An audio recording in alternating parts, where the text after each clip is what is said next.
Hi, I am Dr. Selvaraj, your surgical educator from Malaysia. Welcome back to my series of surgical teaching videocasts. These are meant mainly for undergraduate medical students doing the surgical clerkship rotation. I promise you will become competent in clinical problem solving and surgical decision making if you are going to watch these videos over and over again.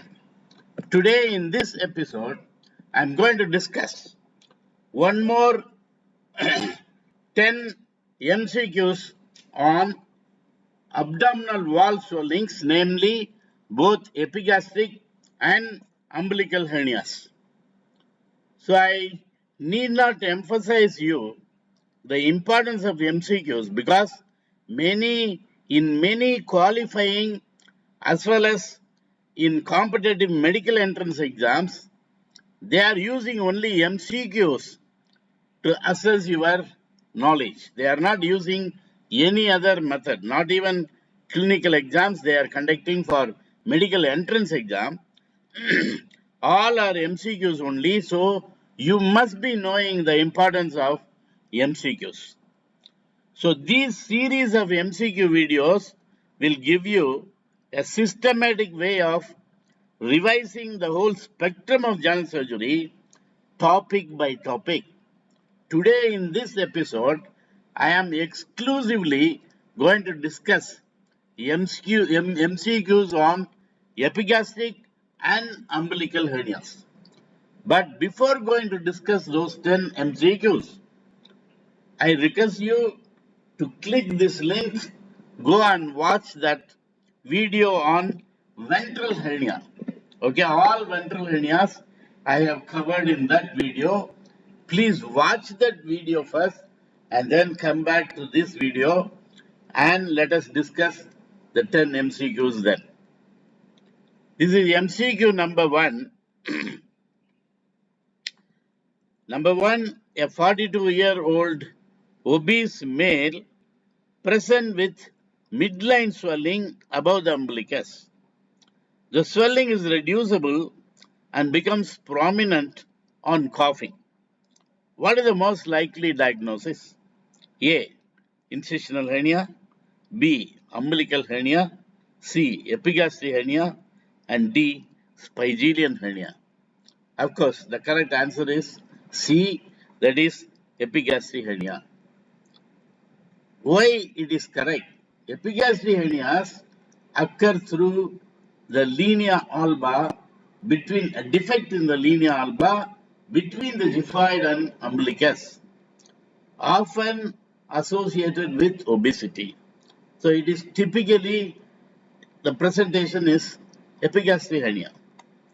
A is incorrect, incisional hernia, because it occurs at prior surgical sites. Only after surgery, incisional hernia can happen.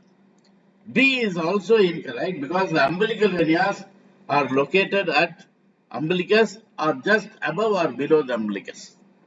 D is also incorrect, that is Spigelian hernia or lateral to the rectus muscle. The reference is Variant Law 28th edition, chapter 60, the abdominal wall hernias.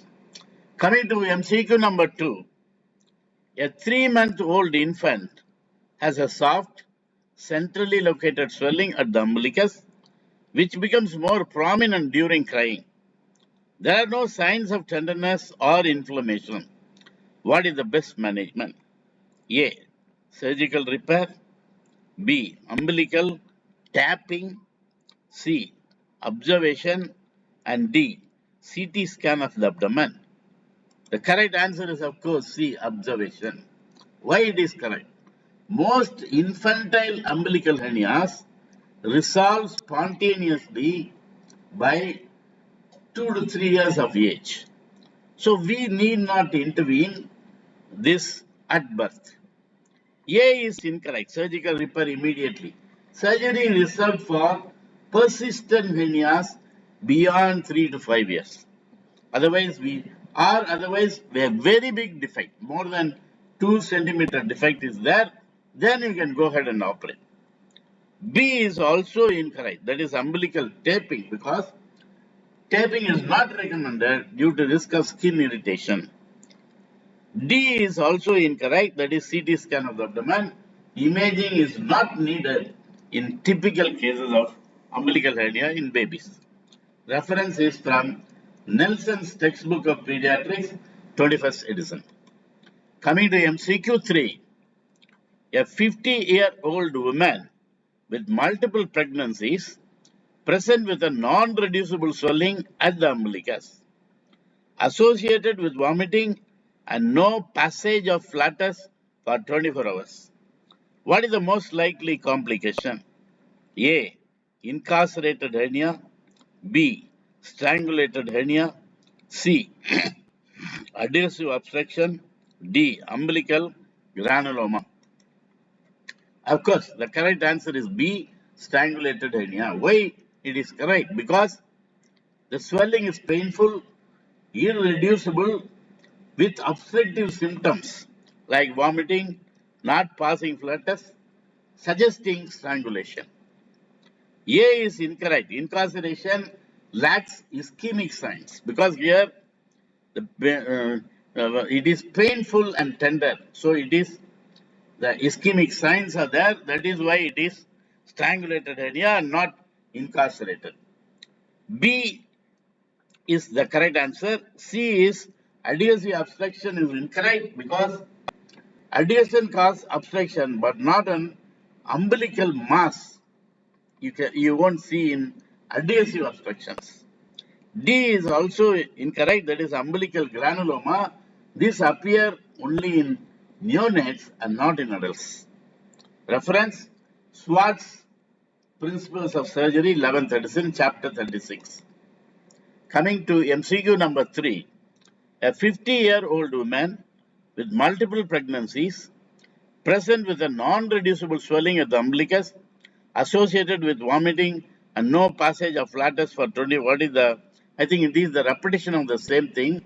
This is MCQ 3. A 50-year-old woman with present with non-reducible, this is MCQ number 4. During surgery for an epigastric hernia, a pre-peritoneal fat lobule is seen herniating through a small facial defect without peritoneal sac. What type of hernia is this? A. Richter hernia. B. Fatty hernia of linea alba. C. Spigelian hernia. D. Littre's hernia. The correct answer is, of course, B. Fatty hernia of linea alba. Explanation. Small epigastric hernias often contain only pre-peritoneal fat without true sac, which is nothing but peritoneum.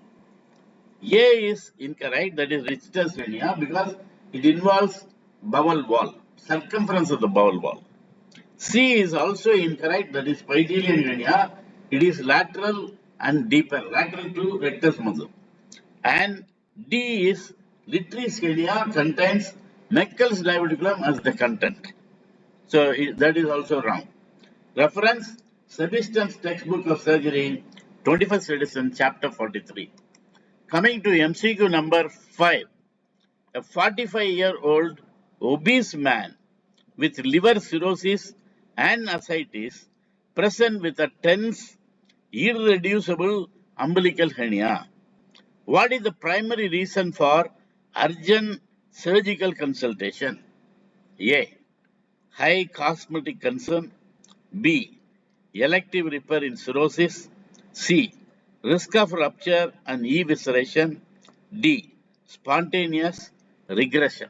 Of course, the correct answer is C, that is risk of rupture and evisceration. Explanation. The umbilical hernia in cirrhotic patients with tense ascites are prone to rupture and bowel evisceration. A is incorrect, that is cosmetic concern is not a surgical indication.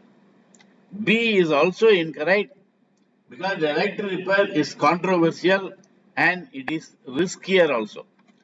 D is also incorrect, that is spontaneous umbilical hernia do not regress in adults. Unlike the pediatric patient, umbilical hernia is acquired in adult patients, whereas umbilical hernia is congenital in case of neonates. So, umbilical hernia won't regress spontaneously in adult patients, whereas it regress spontaneously in pediatric or neonates. So, the reference is Hernia Journal, this particular edition. Coming to MCQ number 6, a 55-year-old woman with obesity and chronic cough present with multiple small epigastric hernias. She is also diagnosed with diastasis recti. What is the best initial management? A. Surgical mesh repair. B. Weight reduction and risk factor control. C. CT scan evaluation. D. Watchful waiting for all patients. So, of course, the correct answer is B. Weight reduction and risk factor control, because management includes controlling obesity and cough to reduce intra-abdominal pressure before elective repair. A is incorrect. Surgery is reserved for only symptomatic cases. C is also incorrect. Imaging is not the first line unless diagnosis is unclear. D, watchful waiting, is also incorrect, because without watchful waiting, without control of this weight reduction and risk factor control, that will worsen the defect. So reference is 28th edition of Bailey and Love, hernia chapter. Coming to MCQ number 7, a 62-year-old man with an epigastric hernia reports mild discomfort but no bowel symptoms. On examination, the swelling is reducible and is less than 2 centimeters. What is the most appropriate management? A. Urgent surgical repair. B. Elective open mesh repair. C. Laparoscopic repair. And D. No treatment needed. Of course, the correct answer is B. Elective open mesh repair. Explanation: mesh repair is recommended even for small epigastric hernias due to high recurrence with tissue only repair. Okay, due to high recurrence rate. A is incorrect. Urgent surgical repair. This is, you have to do only elective open repair. Urgent surgery not indicated unless it is having complications. C is also laparoscopic repair is useful for larger and multiple defects. D, no treatment, that is also incorrect, leaving symptomatic hernias untreated that will risk complications. Complications will ensue, so you must operate all symptomatic epigastric hernias. Reference hernia, this particular edition. And coming to MCQ number 8, which of the following is most common content of an epigastric hernia? A. Small intestine. B. Momentum. C. Periperitoneal fat. And D. Transverse colon. Of course, the correct answer is C. Periperitoneal fat. Small epigastric hernias commonly contain only periperitoneal fat, no hernial sac, no peritoneal, that is the hernial sac, no bowel, no momentum. A and D are incorrect, rarely involved due to small defect. A and D is small intestine and small intestine and transverse colon, very rare. B is less common, that is momentum. Momentum is seen only in larger defects in epigastric hernia. Okay, you can see momentum also. Reference is from SWAT surgery, 11th edition. Coming to MCQ number 9, what is the most common cause of adult umbilical hernia? A. Congenital facial weakness. Increased intra-abdominal pressure.